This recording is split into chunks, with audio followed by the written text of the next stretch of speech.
Hi, I'm Heidi Hope. I am an artist, a photographer, a teacher, and an entrepreneur who has spent the past 20 years teaching art, photography, and how to follow your passion in life. And if you want to, how to make a lot of money doing it. After running a multi-million-dollar photography studio for about 15 years, in 2022, my family and I left everything behind, moved 1,000 miles south across the country to chase new dreams, sunshine, and palm trees. I've been semi-retired since then. I've been painting. You can actually buy my paintings on HeidiHopeArt.com.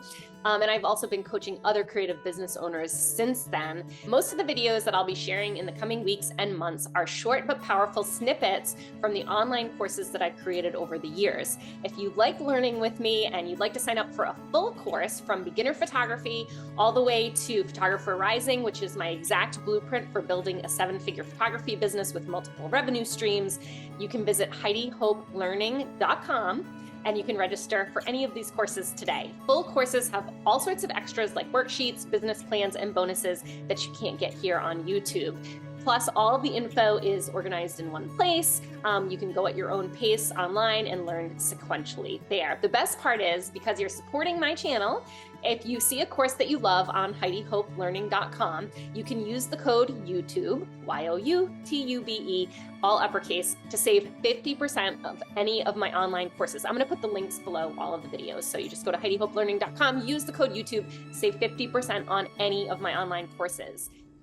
In today's video, I'm going to be sharing with you how I find good lighting in home environments, on location, or in a natural light studio setting. So I'm going to show you how to look for and find good portrait lighting, and also I'll be sharing my favorite camera settings in natural light.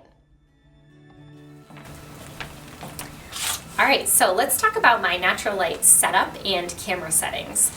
So I'm standing here in the middle of one of my sets, one of the sets that you're going to learn how to create during this course, and I just wanted to show you a little bit about subject positioning and lighting that's really important. Now, it doesn't matter where you're working out of, so you could be working out of your home or a client's home or a studio like this. So this is all natural light. I don't use any studio lights. So I have to work with what's available. I have to be able to find the best lighting, and the light changes throughout the day. The sun goes by, the clouds come in and out. So I'm always working with kind of differing light. The way that I try to find the best light is I pay attention to the way the light is hitting my subject's face. But before the subject's even in the scene, like if you're out scouting locations or maybe walking around a client's house before you begin a shoot, you can start looking for the light before they're even in the scene. So to do that, my trick is using your hand. So we can walk around any given scene and we can watch how the light hits our hand, and we can use that as an example of how it's going to hit our subject. So when something's backlit, I can notice right now that my hand is really dark. The light is coming from behind it. My hand looks dark. As I start to turn my hand, I can start to see the light coming in on the side of my hand here. So right now there's light about 25% of my hand, and then the rest is darkness and shadow right here. So if I had a subject standing right here, this is how the light would hit their face. It would light just, it's almost like rim lighting. It would just light the side of their face, and the rest of their face would be more in shadow. And as I continue turning my subject towards the light, or my hand towards the light, okay, now at this point, it's basically 50-50 the way you're seeing it on my face right here. It's side lighting, so about 50% lit. Then as I start turning more and more and more, if this was their faces, now their faces are really illuminated. So now they're about 75% lit with 25% shadow. And if I turn them directly to face the light, then they're going to be 100% front lighting, right? Now, people like different types of light. Some people's work is darker and more shadowy. We tend to have pretty light, high-key images where there's a lot of white in the images and a lot of pastels, just light colors, very illuminated. So I prefer lighting where 75% of the face is lit, but at the very least 50%, unless I'm shooting backlit, which we do backlit shots as well. But so in this scenario, I've got my wall of windows right here. So these are actually just, they're kind of like sliding glass doors, these giant windows. This is what they look like. I don't know. you guys can see that okay, but there, I'll get a close-up for you too. It's just, they're actually like sliding glass doors basically. And then we just have white sheer curtains in front of them to diffuse the light. So the light's coming in from the side here. Now we also have light colored floors, light colored ceilings, light colored walls over there. So there's a lot of reflected light coming in. If I didn't have all this reflected light, then I could definitely put a reflector on this side. So if I have too much shadow over here, I can put a reflector on the side and that will help bounce light into the subject space. We don't really ever have that problem because there's so much reflected light in how light the studio space is. So ideally, when I'm taking a portrait, I want my subjects to be turned this way towards the light a little bit. It doesn't have to be like this, but even like this is going to be better than like this because it's going to be lit a little bit better. Of course, I have toddlers running around, which you'll see in all the live shoots. There are things that are unpredictable. So I'm not always able to get this perfect lighting here. And I just kind of go with the flow. But that's why we have so much fill light. That's why that's so important. So that even if, you know, their parents turned this way for something to interact with the child or whatever, it's not going to be terrible lighting because of all that reflected light coming in. But my ideal portrait light would be to kind of turn them a little bit towards the window. So they're about 75% lit across their face and 25% shadows, like on the side of the nose. Now, if they're just totally front lit, that's beautiful for the eyes. But it is a little bit of flat lighting, called flat lighting, because it sort of flattens the subject a little bit. It doesn't define the form in the way that 3/4 lighting would define the form. The shadows, the values from high to low, from highlight to shadow, those help sculpt our form and make things look more dynamic and three-dimensional in a solid portrait. So that's sort of, so in designing this space, I created this space so that there would be lots of room and I would be able to kind of turn the subjects towards the light. But I like to get creative, move around the subject, and I definitely would take some backlits here, and you'll see all of that good stuff in the live shoot. But this is our basic setup. Now, we also, this is when we created this set on this wall, but I also put background stands here. I have movable walls that will go into this space, and you'll see examples of all of these things as we work throughout the course. But I'm always setting up in that way, and sometimes when I have like a baby, or if it's a smaller background or a cake smash or roll of paper that's smaller, I will actually angle the whole entire backdrop a little bit towards the light. So rather than having that, if I angle it this way, I'm going to have that 50% lighting. If I turn my whole background and angle it slightly more towards the windows, I'm going to have more of that 75% lighting, which is the look that I prefer in my portraits. So yeah, just moving your background stands can make a big difference. Even with newborn photography, just moving the beanbag, kind of tilting the beanbag a little bit more is going to make a big difference with the lighting and how it falls on your subject, and then how it looks in the final portrait. So that's our basic natural light setup here. As far as camera setting goes, let's go into those. I'm gonna grab my... So for camera settings, my main camera is the Nikon D4. I originally chose Nikon for its low light capabilities.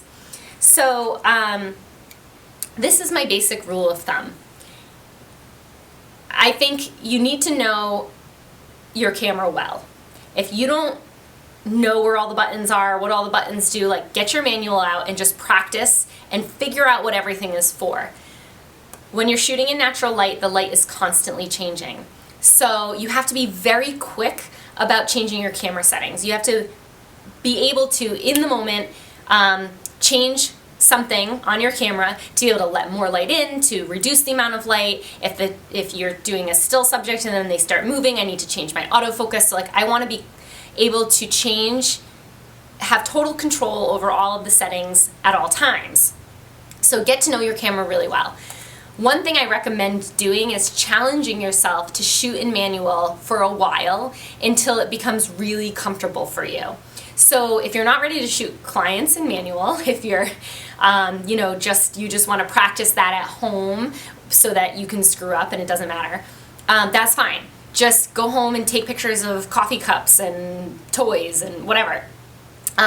Practice on your pets, whatever you need to do until you're very, very comfortable shooting in manual. Then I think it's okay to break the rules and to shoot in more automatic modes when those are going to be more beneficial for the outcome of the final portrait. So this is how I do it. If I am going to be better at the camera at figuring out a situation, reading a situation, then I will set everything myself. If the camera is going to be smarter than me in a particular situation, then I let the camera do the work. This is what I mean by that. I would normally shoot in manual mode, okay? So manual gives me full control over my settings. But in natural light, the light is changing so often. You guys will probably see it a little bit during, of course, the sun isn't coming in directly right now, but on a cloudy day, when the clouds are coming in and out, the light in here changes so fast. It'll be warm and yellow and sunny, and then in the next second, it'll be blue and cold and cloudy and darker. And so when I'm shooting in manual and I get everything metered and set up and all my settings right, and I start shooting my session and I'm busy interacting with the kids and chasing them around and everything and focused on other stuff, my light is changing on me all the time. And if I'm not also paying attention to my settings at every second, I can end up with totally overexposed, blown out images. I can end up with totally underexposed images. You have to be constantly rechecking your settings during natural light because they change so fast. So that's frustrating as a photographer. So in those situations when the light is changing a lot, I will use aperture priority mode. I like to set my aperture first in most cases, unless I have a very fast moving subject. I will set my aperture first for the depth of field that I want, usually setting it, in the 2s for a single subject, in the 3s or 4s for multiple subjects or a family. I will set my aperture first. I will make sure my ISO is at a high enough number to allow me to have a shutter speed that's greater than 1 over the focal length of the lens. That's the rule, right? It needs to be faster than 1 over the focal length of the lens. So for a 50mm lens, the minimum shutter speed we should have when hand holding a camera without a tripod is 1 over 60. Now, I personally like 250 as a shutter speed working with little kids. I don't want to go under 250 if possible because you just tend to start to get motion blur under that point. So I keep it usually at I want it to be at 250 or faster. So I will set my ISO. After my aperture, I set my ISO so that it keeps my shutter speed in an acceptable range no matter what's going on with the light, so that it doesn't go under 250. And I would much rather increase my ISO so that I get a picture that's in focus than having a lower ISO because I'm worried about noise or grain and then having a picture that's out of focus. A grainy picture you can still do something with. An out of focus picture needs to go in the trash. So that's how I go with aperture priority. Now I do the same thing for focus. So most of the time it's easier to use autofocus. And I will either use single point autofocus with multiple points, so I let the camera figure out where the focus should land, and Nikon's pretty good at that. Or if the subject is moving, then I will change to continuous autofocus, which if you're shooting with a Canon, that's probably L servo. So throughout the session, I switch between those two autofocus modes depending on what my subject is doing, and then if neither of those things are working, because there are some situations where autofocus really fails you. For example, shooting on barnwood. Barnwood has all these little holes in it, and your camera thinks those little holes are eyeballs, and your camera's always trying to focus on eyeballs. So a lot of times it will back focus on the barnwood. So then I will switch to manual focus. And I just do that on the barrel of my lens, and then I use the focal ring to manually bring my subject into focus. So barnwood's an example. When something's backlit, if you have very strong backlighting, it's difficult for your camera to autofocus in that type of setting. So again, I will switch to manual focus and I will focus manually to make sure that I get it in focus. And then as soon as I'm out of that difficult situation, I will switch back into autofocus. So this all has to be going on during the session as we're interacting, as we're trying to get great expressions and posing and all that stuff. That's why it's so important to know your camera really well. Same with white balance. I usually will use auto white balance. Most of the time my camera does a better job because the light is always changing, the color of the light is always changing. If I was shooting with studio lights, I would definitely use a gray card and I would set my white balance and I would have it set for the whole session. But because at 1 minute this could be warm yellow light and the next minute it could be blue light, I would rather my camera adjust to the changing settings than me set something and have to do more work in post-processing. So usually I will use auto white balance. If auto white balance isn't working well for me, for example, when I shoot on brown barnwood, auto white balance doesn't work well with brown barnwood. That darn barnwood, it's always causing troubles for me. But when I'm shooting on brown barnwood, my camera's image sensor is taking in all that warm brown and it's saying, this is a really warm scene, we need to cool it down. Because your camera's always trying to go for 50% gray, right? So that 50%, that temperature. So it's bringing in all this warm light and it's saying too warm, cool it down. And so when I use auto white balance on a warm background like that, I'll look later and my images are really cool and blue and they just don't look right. The skin tones don't look right. And then I've got a lot of work to do in post-processing.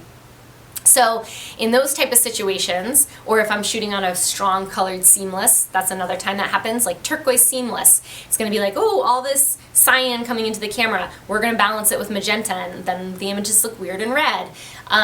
So anytime there's a strong color, I switch from auto white balance and I manually set my white balance using my Kelvin number. So you should be able to find your Kelvin number under white balance settings in your camera, both Nikon and Canon, and you can go in and set your number, and the higher numbers are going to warm your image and the lower numbers are going to cool your image. And I really do it by eyeball. So I'm looking at the skin tones of my subject and I'm saying, does this look too cool? Okay, let me raise my Kelvin number, warm it up. If the skin looks too warm, I'm going to lower my Kelvin number and cool it down. And that way, yes, I might still tweak it in Photoshop. It might not be perfect the way that I'm eyeballing it back there, but I'm able to quickly make a change during the session without having to pull out additional equipment or a gray card or anything. I'm able to quickly make those adjustments, get it as close as possible in camera, and then I can tweak it in Adobe Camera Raw. You just want to tweak it the least amount possible in post-processing. The goal with your exposure, with your obviously your focus, because you can't change that later, but the goal with your exposure and your white balance should always be to get it as close as you want it in the final picture so that you can do minimal adjustments in post-processing. Because the more we adjust in post-processing, the worse our image quality suffers from that. So that's when images look like, when you're like, oh, my skin tones, they just look kind of muddy or like just not right. Well, that's because of the over-processing. If they were shot exactly how you see them in person, you're going to be much more likely to have a final product that you really love because you don't have to mess around with it too much. The same thing goes for digital noise. You can shoot at really high ISO speeds when you don't have to mess with your image too much. I'd rather bump the ISO way up but get the exposure perfect, because if you have to start raising your exposure in post-processing, you're going to see digital noise even if you could have been shooting at 200 ISO, but if you have to increase your exposure in post, you're going to start to see a little bit of noise in there. Whereas if you had just bumped your ISO up to 640, let's say, and shot the perfect exposure, that noise is not going to be noticeable there. So it's really important to try to get it as close as possible, and of course to be so comfortable with your camera that you can quickly switch between all of those different modes. So those are the basic camera settings that I use when I'm shooting, and I talk you through that during the live shoots too, so you'll see me refer to these things, that I'm switching my focus or that I'm changing to manual exposure.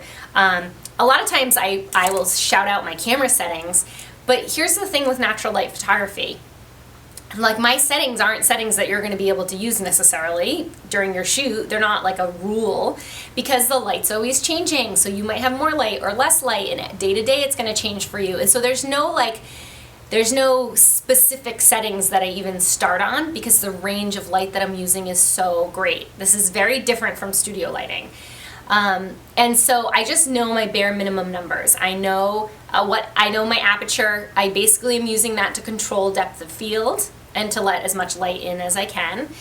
I'm using my ISO. I want the lowest possible ISO for the least amount of noise in my images, while still balancing my shutter speed. And my shutter speed, I want it to be at least 1/250 in most cases, but certainly 1 over the focal length of the lens should be the slowest shutter speed that you're using to get your images in focus. So all these things are working together interchangeably. If you liked today's video and you want to see more free art, photography, and business lessons from me, please support the channel by liking the video, subscribing, sharing, and commenting. All of those things are ways that you can support the channel and keep my videos in the algorithm and help my message and my lessons reach more people. And it also supports me in creating all of this free content for you guys. So I hope you enjoyed it. Leave me some love in the comments below. Bye.